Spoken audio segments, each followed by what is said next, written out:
යාළුවනේ, ඔබ කවදා හරි හිතලා තියෙනවද ඔබේ ආදරණීය බල්ලා හෝ පූසා දහසක් මිනිස්සු මැදින් ඔබවම හොයාගෙන දුවගෙන එන්නේ කොහොමද කියලා? ඔවුන් අපිට පේන විදියට වඩා හාත්පසින්ම වෙනස් විදියකටයි ලෝකය දකින්නේ. ඇත්තටම ඔවුන් ඔබව හඳුනාගන්නේ ඔබේ මූණ දැකලා විතරක්ම නෙවෙයි. ඒ පිටුපස තියෙන පුදුම හිතන විද්‍යාත්මක රහස් මොනවද? අද ස්කෙචින් හෝප් අපේ වීඩියෝවෙන් අපි කතා කරන්නේ බල්ලන් සහ පූසන් තමන්ගේ ස්වාමියාව හඳුනා ගන්න භාවිතා කරන ඒ අපූර්ව ක්‍රමවේදයන් ගැනයි. ලෑස්ති වෙන්න මේක ඔබේ සුරතලාගෙන ඔබ මීට කලින් නොදැන සිටි කතාවක්. බල්ලන් තම ස්වාමියාව හඳුනා ගන්න ආකාරය. බල්ලන් යනු මිනිසා සමග ඊටා සමීපව කටයුතු කරන සත්වෙක් නිසා ඔවුන් ඔබව හඳුනා ගැනීමට ඉන්ද්‍රියන් කිහිපයක්ම ඊටා දක්ෂ ලෙස භාවිතා කරනවා. බල්ලන්ට මිනිස්සුන්ට වඩා දහස් ගුණයකින් ප්‍රබල සුවඳ දැනීමේ හැකියාවක් ඇත. ඔබේ ශරීරයෙන් නිකුත් වෙන අනන්‍ය වූ සුවඳ ඔවුන්ගේ මොලේ තදින් සටහන් වී තිබෙන අතර විශාල පිරිසක් මැද වුවත් සුවඳින් ඔබව සොයා බැලීමට ඔවුන්ට හැකියි. බල්ලන් සතුව මිනිස් මුහුණු කියවීමේ විශේෂ හැකියාවක් පවතිනවා. පර්යේෂණ වලින් ඔප්පු වී ඇත්තේ ඔබ සිනාසෙන විට හෝ තරහින් සිටින විට ඔබේ මුහුණේ ඉරියව් ඔවුන්ට හොඳින් හඳුනාගත හැකි බවයි. ඔබේ පෙනුම ඔවුන්ට ඊටා හොඳින් මතකයි. කටහඬේ ස්වරය. ඔබේ කටහඬේ තාරතාවය සහ රිද්මය ඔවුන්ට හොඳින් හුරුයි. ස්වාමියාගේ හඬ ඇසෙන විට බල්ලන්ගේ මොලේ සතුට ඇති කරන කොටස් ක්‍රියාත්මක වන බව විද්‍යාත්මකව තහවුරු වී තිබෙනවා. පූසන් තම ස්වාමියාව හඳුනා ගන්න ආකාරය. පූසන් බල්ලන්ට වඩා ස්වාධීන සතුන් වන නමුත් ඔවුන්ද තම ස්වාමියාව ඊටා හොඳින් හඳුනා ගන්නවා. ඔවුන් වැඩිපුරම රඳා පවතින්නේ සුවඳ සහ ශබ්දය මතයි. පූසන්ට තම ස්වාමියාගේ කටහඬ සහ ආගන්තුකයෙකුගේ කටහඬ පැහැදිලිව වෙන් කර හඳුනාගත හැකියි. ඔබ කතා කරන විට ඔවුන් හැරී නොබැලුවත් එය පූසන්ගේ සාමාන්‍ය ස්වභාවයයි. ඔවුන්ගේ කන් එදෙසට යොමු වෙන අතර එය ඔබේ හඬ බව ඔවුන් නිසැකවම දන්නවා. පූසන් ඔබව හඳුනා ගැනීමේ ප්‍රධානතම මාධ්‍ය සුවඳයි. ඔවුන් නිතරම ඔබේ කකුල්වල දැවටමින් ඔවුන්ගේ සුවඳ ෆෙරමෝන ඔබේ ඇඟේ තැවරනවා. එමගින් ඔවුන් ඔබව තමන්ගේ කෙනෙක් ලෙස ලකුණු කරගන්නවා. වගේම ඔබේ සුවඳත් ඔවුන්ට හොඳින් හුරු පුරුදුයි. බල්ලන්ට තරම් මිනිස් මුහුණු හඳුනා ගැනීමේ හැකියාවක් නැහැ.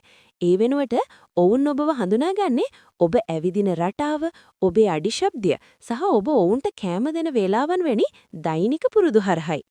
මෙම සුරතලුන් දෙවර්ගයේම ඔබ දක්වන ආදරය සහ සැලකිල්ල මත ඔබව ඔවුන්ගේ ආරක්ෂකයා ලෙස පිළිගන්නවා. වගේම ඔබට මෙම සුරතලුන් සමග ඇති බැඳීම තවත් ශක්තිමත් කරගත හැකි ක්‍රම කිහිපයක් තියෙනවා.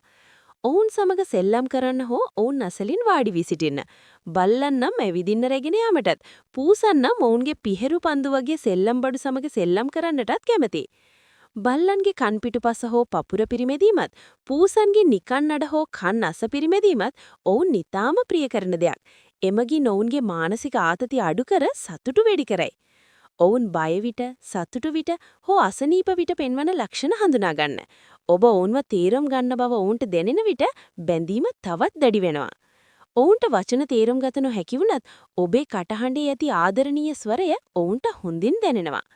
එහෙනම් පූසන්ගේ සහ බල්ලන්ගේ තියෙන අපූර්ව හැසිරීම් කිහිපයක් ඒවයි තේරුම් බලමු. ඔබ ඔබේ සුරතලාගෙන් මේ දේවල් දැකලා ඇති. පූසන් එණිය ඇතිලෙන්නේ ඇයි? පූසන් ඔබේ කකුල්වල හෝ ඇඟේ ඇතිලෙන්නේ ආදරයට විතරක් නෙවෙයි. ඔවුන්ගේ මුහුණේ සහ ශරීරයේ දෙපෙත්ත සුවඳ ග්‍රන්ථි පිහිටනවා. ඔවුන් ඔබව ස්පර්ශ කරන විට ඔවුන්ගේ සුවඳ ඔබේ ඇඟේ තැවරෙනවා.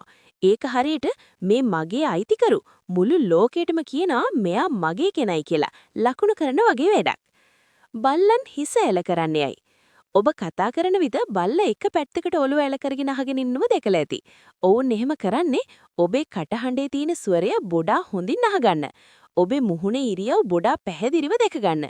ඒගොල්ලන්ගේ දිග නාසය නිසා මුහුණේ යට කොටස වැසෙන බව ඔළුව එල කරන්නේ ඒ නිසයි. පූසන් පුරුපුරු ගන්නේයි. බොහෝ වෙලාවට පූසෙක් සතුටින් ඉන්නකොට මේ ශබ්දය කරනවා. නමුත් සමහර වෙලාවට ඔවුන් බය විහාම හෝ අසනීප වුණාම තමන්වම සනසා ගන්න මේ ශබ්දය කරන බව විද්‍යාඥයින් පවසනවා. බල්ලන් වලිගය වනනේ හැම වෙලාවෙකම. ඔවුන් සතුටින් ඉන්නවම කියලා කියන්න බෑ. දකුණු පැත්තට වැඩිපුර වලිගය වනනවා නම් ඒ සතුටටයි. වම් පැත්තට වනනවා නම් ඒ යම් චක්කිතයකින් හෝ බයකින් ඉන්න බවයි. ඉතින් දැන් ඔබ දන්නවා ඔබේ සුරතලා ඔබව හඳුනාගන්නේ සුවඳින්, කටහඬින් වගේම ඔබ ඔවුන්ට දක්වන ඒ ආදරණීය බැඳීමෙන් කියලා. ඒගොල්ලොන්ගේ ලෝකය අපිට වඩා වෙනස් වුණත් ඒ ලෝකයේ වීරයා වෙන්නේ ඔබයි. ඔයාගේ බල්ලා හරි පූසා හරි ඔයා ගෙදර එනකොට කරන ඒ ආදරණීයම වැඩේ මොකක්ද? දැන්ම පල්ලෙහායින් කමෙන්ට් එකක් දාන්න. මේ වගේ තවත් රසවත් දේවල් දැනගන්න Sketchin Hope අපේ YouTube channel එක subscribe කරන්න. TikTok, Facebook එකේ අපිව follow පාරක් දාන්න අමතක කරන්න එපා. ඊළඟ වීඩියෝවෙන් හමු වෙමු. එතකම් හැමෝටම ජය වේවා.